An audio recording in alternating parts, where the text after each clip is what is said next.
We're used to being patient because we know that some of the best things in life take time.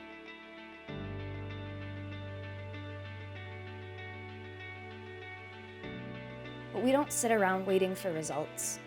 We make them happen.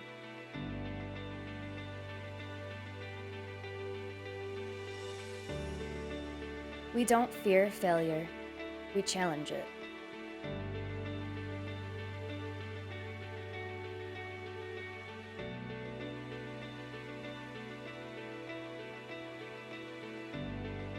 Because we know that plants are more than just decoration. They're living examples of the will to survive.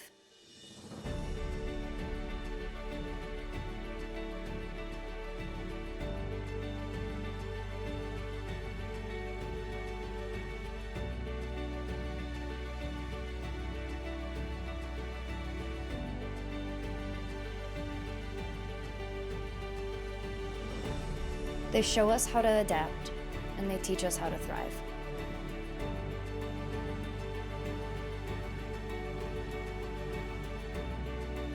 Audrey Hepburn once said, "To plant a garden is to believe in tomorrow."